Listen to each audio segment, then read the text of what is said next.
We're back. The time now is 12:09. Columbus police are making a few changes to their hiring process for future applicants. Along with the basic background checks and psych evaluations, an applicant's social media page will also be looked at. Columbus PD and the Police Overview Committee agree that anyone can walk in and give a good interview, but a social media page can show a person's true character.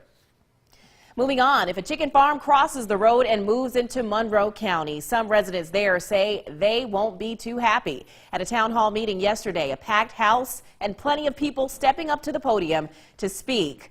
Land and business owners' biggest concern is their land value. Many are worried the value of their property will decrease if a 40-acre chicken farm moves into town. Many also are worried about the often stinky smell the farms give off. Also at the meeting, poultry farmers and even professors from MSU Extension Services spoke, saying that there are no findings that support that the smell chicken farms give off is dangerous to the public. The board listened to over 25 people voice both sides of the case and say they will take what they heard and make a decision from there. District 38 voters hear from 3 candidates running for a special election. The election is for the Mississippi House of Representatives District 38 seat. The forum will allow voters to get to know the running candidates and ask them questions. 3 candidates are running in the special election after longtime Representative Tyrone Ellis announced he's retiring. The hopefuls include Narissa Dawn Bradford, Shaq A. Taylor, and former Starkville Alderwoman Lisa Wynn. Every running candidate lives in Starkville, and all 3 have been certified by the State Board of Election Commissioners. The special election is November 7th. Oktibbeha County Supervisor Marvell Howard held a town hall meeting giving residents a little more clarity on the potential sale of OCH. Baptist Memorial Healthcare Corporation and North Mississippi Health Services are the potential buyers of OCH Regional Medical Center. Some of the biggest concerns from residents were whether or not they'd see a tax cut if OCH is sold. Residents also questioned, would current employees be able to keep their jobs, and what would actually happen to health care in the county. Last week, the board held a special meeting to discuss the bids they received on the hospital. However, due to a confidentiality agreement, the board said certain information couldn't be released. This left some residents feeling as if they were left in the dark, prompting the town hall meeting. This matter will be voted on November 7th. This is not an election that in 4 years, if you don't like what happened, you can make a change. Once this election is done, is done. So I think people are out gathering information and trying their best to get accurate, factual information. I think it was very encouraging that the number of people who showed up are supporters of the hospital. It's quite evident that some of these people are who have lived here for quite some time. They have watched the facility growth. They've seen what our medical staff has been able to do to improve over the years. If the hospital is not sold, Howard says the board, the community, and hospital leaders will come together and think of ways and things to help OCH continue its growth. A nearly 4-decade-old tradition is gearing up in the city of Columbus. The 34th annual 7th Avenue Heritage Festival is set to kick off today. The event will include performances from R&B group Lakeside and rap artist 8 Ball. The event will also include food, vendors, and a parade featuring the Alcorn State Marching Band, the sound of dynamite. House Representative Kabir Kareem says it's a great opportunity for families to have some local fun. We've got national artists that will be here this weekend. We've got a lot of regional bands, good food, good vendors. So we're just encouraging everyone to come out, enjoy, and just take part in this celebration. The festival will officially begin at 5 p.m. this evening and conclude on Saturday. More Midday coming up after the break, but first, the latest on our forecast. Jacob?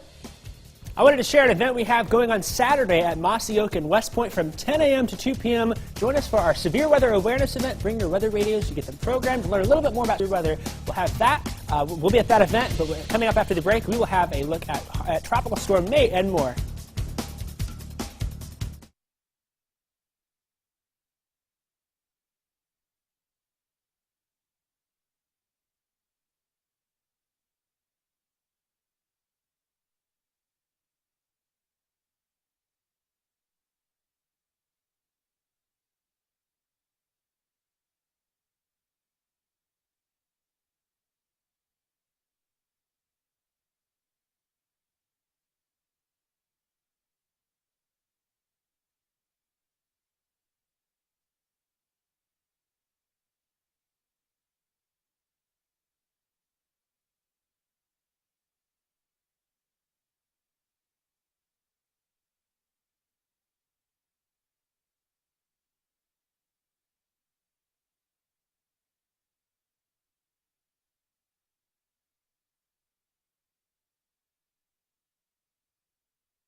Your first alert forecast with meteorologist Jacob Dickey. A beautiful lunch hour here in northeast Mississippi and west Alabama. Skycam showing partly cloudy skies as expected in Tupelo and Columbus. All of that area wide. In Tupelo, we're sitting at a nice, comfortable 83 degrees. The dew point still at 58. So the moisture and humidity has not quite come up there quite yet. But we are seeing those temperatures rise, getting to 82 in Aliceville, 83 in Macon, 84 in DeKalb, Calhoun City at 81. We are seeing those dew points creep up just a little bit in many spots. The dew point is up to 64 in Columbus, 63 in Macon. It's likely we'll get these into the low 70s by overnight hours as our tropical moisture makes a quick return. For the rest of the afternoon, though, we'll get those temperatures into the mid to upper 80s, 88 in Tupelo and Aberdeen, 85 in Houston, Bruce at 85 degrees. In the Golden Triangle, we'll get 87 in Columbus, 88 in West Point. Starkville, we'll get to 86 degrees. We'll see 87 in Kosciuszko. West Alabama also getting to 88 in Vernon and Reform, so very warm summer-like afternoon for us. As we get ready for Friday night football tonight, we'll get those temperatures back down into the upper 70s by kickoff. I think we'll be on our way to the low 70s, perhaps a few upper 60s as we go through the overnight hours. We get those clouds to start rolling in. We'll still keep a few broken clouds here and there, but I think you'll really notice the cloud cover increase tonight as we get into tomorrow. The reason for that is with our weekend outlook, we can see just a few showers in the afternoon coming in on Saturday, but the better chance for rain will be on Sunday when we get Tropical Storm Nate to move into our region. We'll keep those temperatures in the upper 70s, but it will be very muggy out there as we get our first taste of tropical moisture after a bit of a fall-like break that we've had. Now let's talk about that weekend planner. As we look at Alabama heading to Texas, if you're heading over there, no problems at all, no tropical system, just some warm weather and some partly sunny skies for that. However, Ole Miss is heading off to Auburn for the weekend. The kickoff there, we'll watch for some scattered showers on Saturday at 11 a.m., continuing through the fourth quarter as they stay near 80 degrees. Here's a look at the Gulf Coast right now. Lots of sunshine out there, but this will change for us as we go into the next 24 hours. That is because of our tropical storm Nate. Already we have hurricane warnings in effect. This will include our Alabama counties in the Gulf Coast as well as Mississippi counties, Biloxi, Gulfport, Mobile, all in that. Tropical storm warnings for New Orleans. Surrounding that, then, we have our tropical storm warnings for Pensacola and New Orleans. Those tropical storm watches do extend inland towards Hattiesburg and Laurel, and that will be for the next several days as tropical storm Nate makes its approach to the north. 50-mile-an-hour winds now. We expect it to make landfall as a Category 1 storm here as it moves in on Saturday night and into Sunday. As we look at the 7-day forecast again, our main threats will be the heavier rain. We think the severe threat will stay to our east, but once we can get into Monday and Tuesday, we'll lessen the chance for showers and get back to some fall weather on Wednesday and on Thursday.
Welcome back to WCBI Midday. Joining me live in the studio, I have Sarah and Dr. Diane with the Oktibbeha County Humane Society. They are here with some two adorable furry friends that are available for adoption. Ladies, thank you for joining me.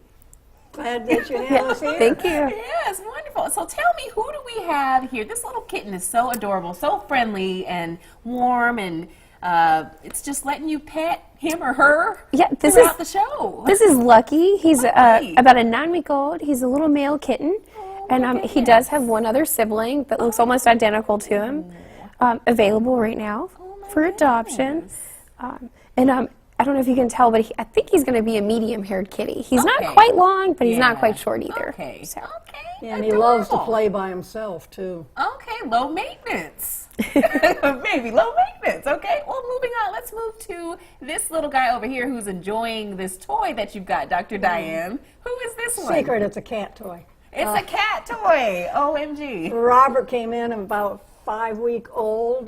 There was no mother available, so he came on in, and he's doing great. He's very playful, vivacious, friendly, and we have figured out that he's not upset with cats. Cats aren't upset with him. It's great. He's available now, and he's going to go fast. Oh, I bet. I bet. He has his vaccinations, preventatives.